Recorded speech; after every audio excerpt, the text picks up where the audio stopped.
சட்டப்பேரவை வளாகத்தின் முன்பு தற்போது எதிர்க்கட்சித் தலைவர் ஸ்டாலின் தலைமையில் திமுக உறுப்பினர்கள் ராஜாஜி சாலையில் தற்போது சாலை மறியலில் ஈடுபட்டு வருகிறார்கள். அந்த நேரடி காட்சிகளை நாம் பார்த்துக் கொண்டிருக்கிறோம். தொடர் அமளியில் ஈடுபட்டதால் திமுக உறுப்பினர்களை வெளியேற்ற சபாநாயகர் தனபால் உத்தரவிட்டார். அதனைத் தொடர்ந்து பெரும்பான்மையான திமுக உறுப்பினர்கள் வெளியேற்றப்பட்டனர். தற்போது அவர்கள் சட்டப்பேரவை வளாகத்தின் முன்பு போராட்டத்தில் ஈடுபட்டு வருகிறார்கள். அந்த காட்சிகளை நாம் பார்த்துக் கொண்டிருக்கிறோம்.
அமைச்சர் ஜெயக்குமார் அவர்கள் பேசுகின்ற போது அது வழக்கு நீதிமன்றத்தில் இருக்கின்றது, பேசக்கூடாது, அவைக்குழுவை நீக்க வேண்டும் என்று இதே அன்றைய தினம் அமைச்சராக இருந்த மாண்புமிகு எதிர்க்கட்சி துணைத் தலைவர் அவர்கள் முன்னுதாரணமாக நடைபெற்றிருக்கின்றது.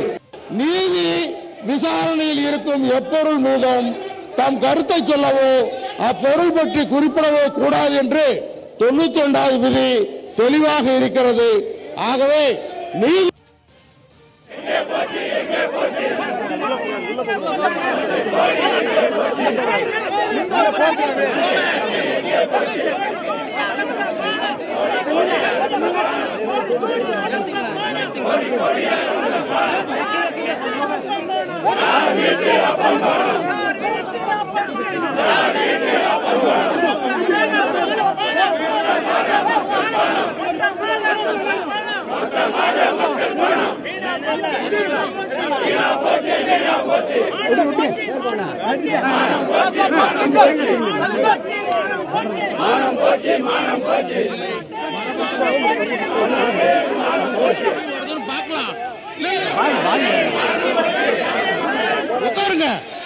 வழக்கு நீதிமன்றத்தில் இருக்கிறது.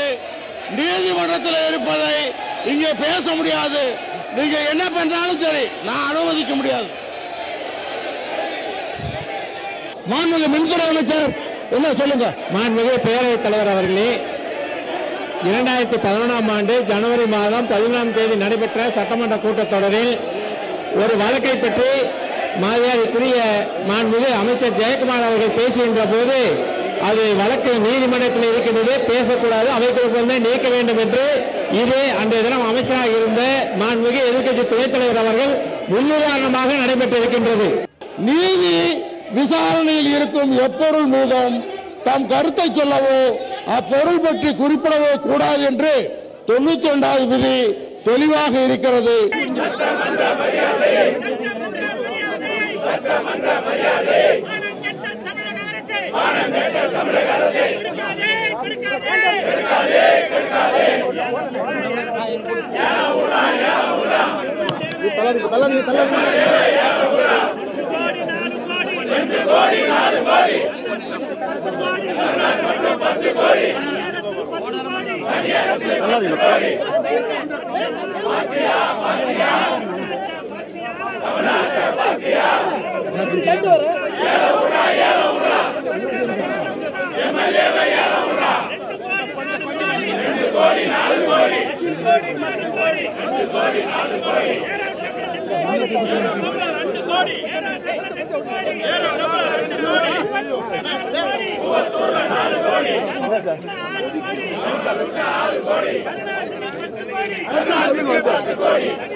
கொஞ்சம் தள்ளி இருங்க பாப்பா தள்ளி போட சொல்றாரு சார் ஏன் சார் மைக்க மைக்க தள்ளி வைங்க எல்லாம் ஃப்ரீயா போடுங்க பின்னாடி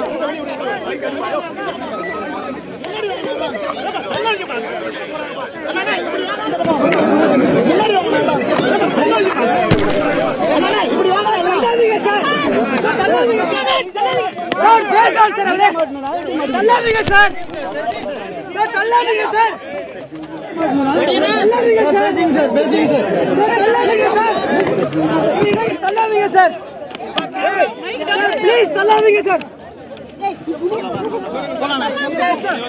என் கேமரா பிஎன்சி கேபிள் என்னடா ஜனா வேலை செய்றீங்க ஜனா சூப்பரா வேலை செய்றீங்க பிஎன்சி கேபிள் எங்க வச்சிருக்கீங்க எல்லாம் ஷூட்டே பண்ண முடியாதுனால சூப்பர் அருமை ஒர்க் அருமை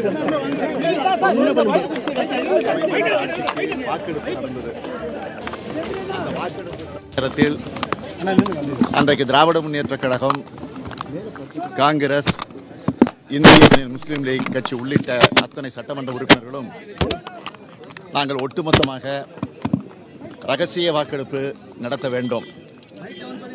ஏனென்றால் குதிரை பேரம் நடந்திருக்கிறது. ஏறக்குறைய ஒரு 14 நாட்கள் கூவத்தூர் விடுதியில் அதிமுகவினுடைய சட்டமன்ற உறுப்பினர்களை ஒரு கைதி போல அடைச்சி வச்சிருந்து அவர்களை இந்த சட்டமன்றத்திற்கு அழைத்து வந்திருக்கிறார்கள். எனவே ரகசிய வாக்கெடுப்பு நடத்திட வேண்டும் என்று நாங்கள் போராடினோம். ஏறக்குறைய 3 மணி வரையில சபையை சபாநாயகர் ஒத்திவைத்தாரே தவிர எங்களுடைய கோரிக்கையை அவர்கள் நிறைவேற்ற முன்வரவில்லை. அதற்கு பிறகு 3 மணி நேரத்திற்கு பிறகு திராவிட முன்னேற்ற கழகம், காங்கிரஸ், இந்திய யூனியன் முஸ்லீம் லீக் கட்சியை பேரையும் அடிச்சு உதச்சு தூக்கி கொண்டு போய் அது காவல்துறையை உள்ளே விட்டு வெளியில கொண்டு போய் போட்டார்கள் என்பது எல்லாம் தெரியும் உங்களுக்கு. அதற்கு பிறகு எடப்பாடி பழனிசாமி அவர்கள் நம்பிக்கை வாக்கெடுப்பில் வெற்றி பெற்றார் என்று அவர்கள் அறிவித்து விட்டார்கள். இது நடந்தது. ஆனால்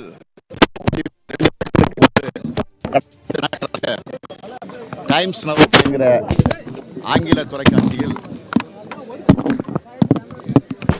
கூவத்தூர் விடுதியில அடைத்து வைக்கப்பட்டிருந்த நேரத்தில் யார் யாருக்கெல்லாம் பல கோடிகள் பேரம் பேசப்பட்டது என்பதை அதிமுகவை சார்ந்திருக்கக்கூடிய, அது எடப்பாடி அணியோ பழனிசாமி அணியோ, அந்த பிரச்சனைக்கு கூட நாம் போக விரும்பல.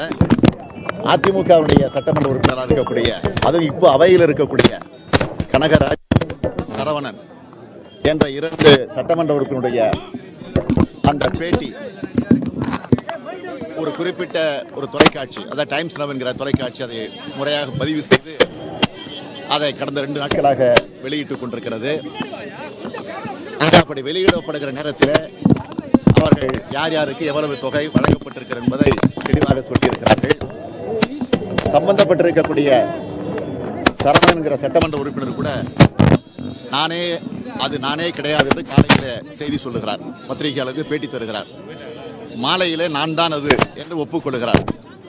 ஆனா நான் தான் அது, ஆனா என் குரல் இல்லை, போட்டிருக்கக்கூடிய சட்ட என்னது, ஆனா நான் இல்லை அப்படின்னு திரைப்படங்கள்ல காமெடி சீனை போல அவர் பேட்டி தந்திருக்கிறார்.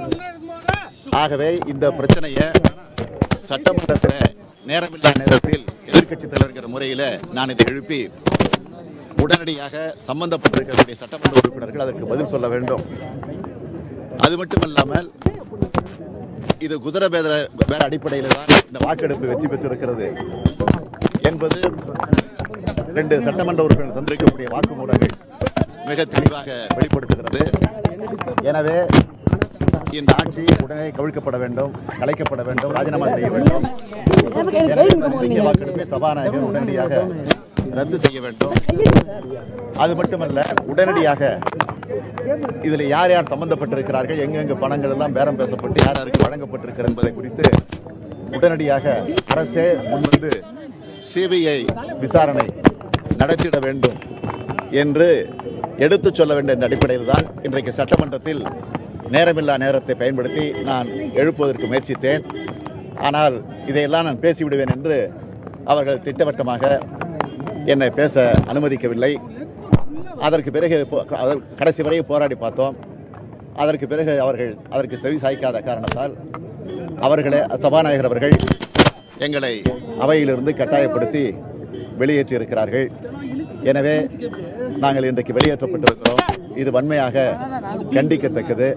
ஜனநாயகத்தை ஏற்கனவே குழி தோண்டி புதைத்துக் கொண்டிருக்கக்கூடிய நிலையிலே மீண்டும் இந்த ஆட்சி தன்மையோடு நடந்து கொண்டிருக்கிறது. நீதிமன்றத்தில் வழக்கு வரப்போது.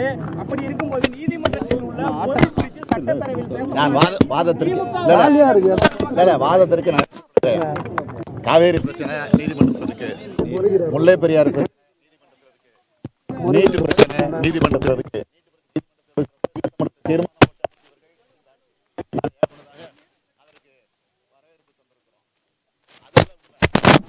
ஆனால் உள்ளபடி நாங்கள் ஏற்கனவே இது சம்பந்தமா வழக்கு போட்டிருக்கிறோம். டைம்ஸ் வந்ததற்கு பிறகு நாங்கள் வழக்கு போடல. ஏற்கனவே வாக்கெடுப்பு நடந்தது, முறைகேடு நடந்திருக்கிறது என்று சொல்லி வழக்கு போட்டிருக்கோம். அது நடந்துகிட்டு இருக்கு. ஆக அது வருகிற ஜூலை மாதம் தேதி ஒத்திவைக்கப்பட்டிருக்கு. டைம்ஸ் 2 நாள் இந்த செய்தி வந்ததற்கு பிறகு எங்களுடைய வழக்கறிஞர் ஏற்கனவே போட்ட வழக்கை கொஞ்சம் முன்கூட்டி எடுத்துக்கொண்டு அதை துரிதப்படுத்த வேண்டும். டைம்ஸ் வந்திருக்க செய்திகளை நீங்கள் சேர்த்து இந்த வழக்கை விசாரிக்க வேண்டும் என்ற அடிப்படையில் தான் வழக்கு போட்டு